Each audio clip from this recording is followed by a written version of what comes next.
राधा कृष्णा। स्वागत करती हूँ आप सबका आपके अपने चैनल व्रत कथा भक्ति और चमत्कार में। सबसे पहले तो मैं आप सबका बहुत बहुत बहुत बहुत ज़्यादा धन्यवाद करना चाहती हूँ कि आपने चैनल को इतना प्यार दिया, सपोर्ट किया और वीडियो को इतना सारा प्यार दिया। मेरे लिए एक एक कमेंट भी बहुत बहुत ज़्यादा इम्पोर्टेंट है। तो उस वीडियो में जो कमेंट आए थे कि म्यूज़िक बहुत ज़्यादा है, एक दो कमेंट इस प्रकार से थे, तो इस वीडियो में मैं कोई म्यूज़िक नहीं दे रही हूँ। और उस वीडियो में कुछ प्रश्न भी आए थे जिनका जवाब मैं यहाँ दूँगी। तो सबसे इम्पोर्टेंट प्रश्न ये था कि अमरनाथ की गुफाओं में कबूतर है। तो जो मैंने कथा सुनाई है अमर कथा, उसमें शुक का बच्चा क्यों है। कॉमन प्रश्न था कि शुक क्या है। शुक है मिट्ठू, तोता, पैरट, आप जिस भी नाम से जानते हो वो शुक है। उसे ही शुक कहा गया है, जो आगे जाके सुखदेव जी महाराज के नाम से जाने जाते हैं। कथा आपने अगर नहीं सुनी हो तो आप उस कथा को ज़रूर सुने, आपको अच्छा लगेगा सुनकर। और इस चीज़ का जवाब कि वहाँ पर कबूतर है तो शुक का बच्चा कहाँ से आया, तो आपको इस कथा में मिल जाएगा। ये कथा अमर कथा से काफ़ी समय पहले की कथा है, तो ध्यान से सुनिएगा। भोलेनाथ से विवाह के बाद सती माता ने दाह कर लिया था अग्नि में जलकर। ये कथा मैं आपको सुना चुकी हूँ और इसके बाद की कथा भी मैं आपको सुना चुकी हूँ कि पार्वती जी का जन्म हुआ कैसे हुआ और पार्वती जी का विवाह कैसे हुआ शिव जी से। यदि आपने शिव पुराण की कथाएं सुन रहे हैं, आप मेरे साथ शिव पुराण की कथाओं का वाचन कर रहे हैं, तो आपको इन सब के बारे में बहुत अच्छे से जानकारी होगी। तो चलिए आज की कथा शुरू करती हूँ। आज की बातों को यही विराम देती हूँ। तो एक बार मेरे साथ प्रेम से बोलिए ओम नमः शिवाय, ओम नमः शिवाय। तो जब सती माता ने दाह कर लिया था अपने आप को, क्योंकि उनकी वजह से उन्हें लगा कि मेरी वजह से मेरे पति का अपमान हुआ है और वह इस अपमान के साथ वापस कैलाश नहीं जाना चाहती थी। क्रोधवश उन्हें अपने आप पर क्रोध आया और उन्होंने अपने शरीर का दाह कर लिया। और उससे लेकर पार्वती जी के जन्म के बाद जब पार्वती जी शिव जी के पास गए और उन्होंने बताया कि मैं सती हूँ, आपकी पत्नी, जिसके वियोग में आप इस तरीके से बैठे हुए हो, आप जिसके वियोग में योगी बन गए हो और ध्यान में हो, तो शिव जी कहते हैं कि मुझे स्वीकार नहीं है। अगर तुम वही सती हो जिसके चले जाने से मैं इस तरीके से दुखी और वियोग में सन्यासी बनकर बैठा हूँ, तो मुझे पार्वती भी स्वीकार नहीं है, मुझे वो सती भी स्वीकार नहीं है जिसमें अनेक सारे अवगुण हो।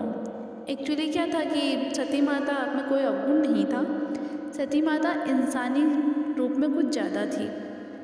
उन्होंने ध्यान वगैरह नहीं किया था और उनका विवाह शिव जी से हो गया था, क्योंकि सभी देवताओं को जल्दी थी। आप तो जानते हो सभी देवता उनका विवाह कराने के लिए बहुत उत्सुक थे, तो उन्होंने जल्दी जल्दी उनका विवाह करा दिया। क्योंकि सती माता ने धरती पर जन्म लिया था तो वह एक इंसान थी, उनके पास इतनी शक्तियाँ भी नहीं थी उस समय, और ध्यान आदि करके वह अपनी शक्तियों को जगा सकती थी, परंतु उन्हें इतना समय नहीं मिला। जल्दी से उनकी शिव जी से शादी हो गई और शादी के बाद उनके पिता ने प्रोग्राम रख लिया, घर में हवन रखा और सती माता वहाँ चली गई। और इसी बीच सती माता ने अपना दाह कर लिया क्रोधवश, तो उन्हें ये सब मिला ही नहीं, समय नहीं मिला। क्योंकि सती माता ने जब अपना दाह किया तो उस समय वह ये सोच रही थी, यह कह भी रही थी कि मुझसे बहुत बड़ी गलती हो गई। मेरे पति ने मुझे कहा था कि अपने अंदर की शक्ति को जगा लो, याद कर लो कि मैं कौन हूँ, परंतु मैं यह नहीं करी और मैं तुरंत यहाँ चली आई। इस गलती के कारण सती माता ने अपने आप को दाह कर लिया था। अब शिव जी हरगिज़ नहीं चाहते थे, हमारे भोलेनाथ हरगिज़ नहीं चाहते थे कि क्रोधवश जो हमारी सती माता ने किया वही क्रोध में आकर देवी पार्वती जी भी करें। इसीलिए वह ये चाहते थे कि इस बार जितनी परीक्षाएं लेनी है, जो कुछ होना है, पार्वती जी विवाह से पहले ही कर ले। क्योंकि इंसान और भगवान का विवाह होने के बाद काफ़ी सारी समस्याओं का सामना करना पड़ा था उन्हें।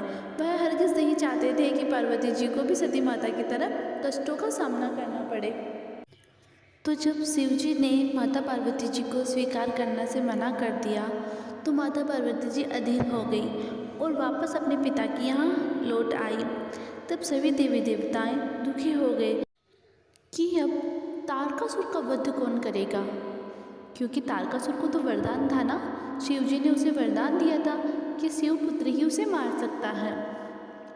इसके बाद जब माता पार्वती जी लौट रही थी तो हमारे नंदी महाराज ने रूप बदला।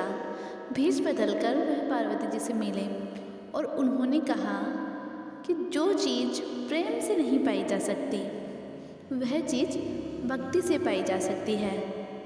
तो माता पार्वती जी ने कहा, यह कैसे? तब नंदी महाराज कहते हैं कि ऐसा हो सकता है अगर प्रेम को ही भक्ति बना लिया जाए और भक्ति को ही प्रेम बना लिया जाए, दोनों में कोई फ़र्क ही ना रहे। तो माता पार्वती जी ने कहा, तो क्या अगर मैं कुछ पाना चाहती हूँ तो क्या वो भक्ति से मुझे मिल जाएगा?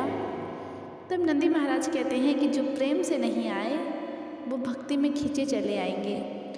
उस समय माता पार्वती जी को एक रास्ता मिला शिव जी को प्रसन्न करने के लिए भक्ति करने का। उस समय सावन का महीना चल रहा था तो माता पार्वती जी ने सावन के व्रतों की शुरुआत की, क्योंकि सावन का महीना भोलेनाथ को बहुत ही ज़्यादा पसंद है। माता पार्वती जी ने उस समय सावन के पूरे महीने व्रत किए और भोलेनाथ को प्रसन्न किया। अब भोलेनाथ प्रसन्न तो हो गए थे, पर हमारे भोलेनाथ चाहते थे कि माता पार्वती पर कोई कष्ट ना हो। माता पार्वती जी का उन्होंने समय समय पर मार्गदर्शन किया, वह उनके गुरु बने। आखिर वह मिले नहीं पर किसी न किसी तरीके से वह उनका मार्गदर्शन करते रहे। जब नारद जी ने कहा कि प्रभु माता पार्वती जी के सवालों का जवाब कैसे मिलेगा, क्योंकि आप तो उनसे मिल नहीं रहे हो, तो जब भोलेनाथ नारद जी से कहते हैं कि नारद जी आप ऐसा करना, आप मेरा एक संदेश पार्वती जी को दे देना। आप पार्वती से कहना कि उसके सारे सवालों का जवाब, मनुष्य के अपने सारे सवालों के जवाब उसके मन में ही होते हैं। नारद जी ने यही कहा, माता पार्वती जी को ये बात बता दी। माता पार्वती जी ने जब ध्यान से सोचा तो उन्हें याद आया कि जब वह सती रूप में थी तो भोलेनाथ ने उन्हें पंच तत्व साधना करने के लिए कहा था, 5 तत्वों पर विजय पाने के लिए कहा था। माता पार्वती जी ये साधना करने के लिए एकांत की जगह खोजने लगी और उन्होंने निश्चय किया कि वह अमरनाथ की गुफाओं में जाकर ही अपने 5 तत्व की साधना करेगी। तो माता पार्वती जी जब अग्नि साधना कर रही थी तो उस समय देवराज इंद्र को बहुत ज़्यादा जल्दी थी अपना सिंहासन वापस पाने की, क्योंकि तारकासुर ने उसके सिंहासन पर राज कर लिया था। तो उन्होंने अग्निदेव से कहा कि आप अपनी ज्वाला की लपटों को बढ़ा दो। अग्निदेव उनसे कहते हैं कि प्रभु आप मेरे राजा हो, आपकी बात तो मुझे माननी ही पड़ेगी, पर आप सोचिए माता पार्वती जी का शरीर है, इंसानी है, अभी वह देवी नहीं बनी है, मेरी अग्नि से वह जल सकती है। तो इंद्र कहते हैं कि इसकी चिंता भोलेनाथ को करने दो, आप अपनी अग्नि बढ़ाओ ताकि जल्द से जल्द माता जी की साधना पूरी हो। इस बात से उन्होंने अग्नि की लपटें बहुत तेज कर दी। उस समय अंदर 2 कबूतर बैठे हुए थे, पर वह माता पार्वती जी को छोड़कर बाहर नहीं निकले, वह वहीं बैठे रहे। शिव जी को क्रोध आया, उन्होंने इंद्र को सबक सिखाया और अग्निदेव ने अपनी लपटें भी कम करी, पर वह कबूतर कहीं बाहर नहीं गए। धीरे धीरे माता पार्वती जी की साधना पूर्ण होती रही और जब शिव जी को लगा कि माता पार्वती जी पर इस तरीके से संकट आते रहेंगे तो उन्होंने नंदी महाराज से कहा कि तुम जाओ और तुम माता पार्वती जी की सुरक्षा के लिए वहीं बैठ जाओ, तुम्हारे होते हुए उन पर कोई संकट नहीं आएगा। नंदी महाराज जब माता पार्वती जी के वहाँ गए तो पार्वती जी ने उन्हें मना कर दिया कि आप वापस लौट जाइए भोलेनाथ के पास, यहाँ पर मैं साधना अकेले ही करूँगी। तो नंदी जी को उनके आदेश का पालन करना पड़ा और वह वापस चले गए। पर उस गुफा में एक सिंह आया और वह भी माता पार्वती जी के साथ ही बैठ गया।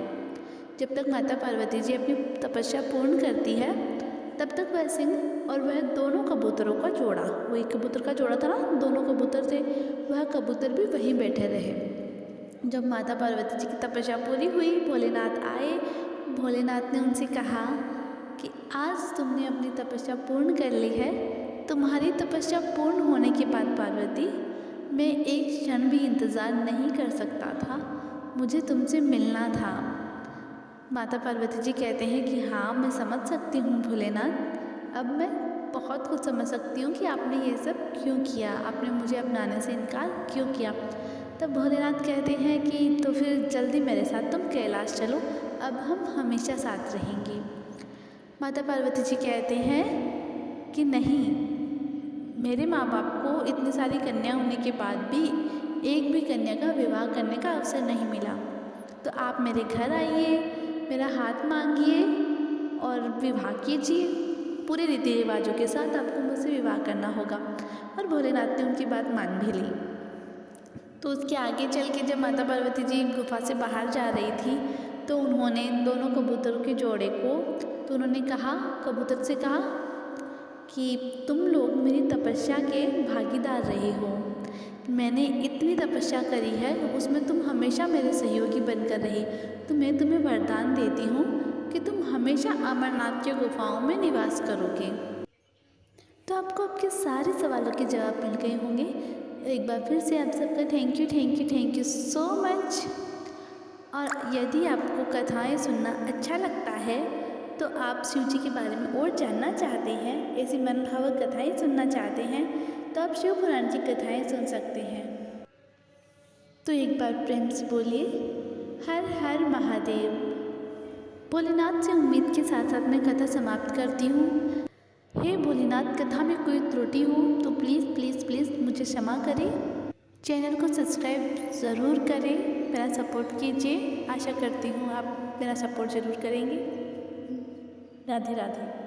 कथा आप सबको कैसी लगी प्लीज़ मुझे ज़रूर बताइए, कमेंट बॉक्स में लिखिए, लाइक ज़रूर कीजिए। धन्यवाद।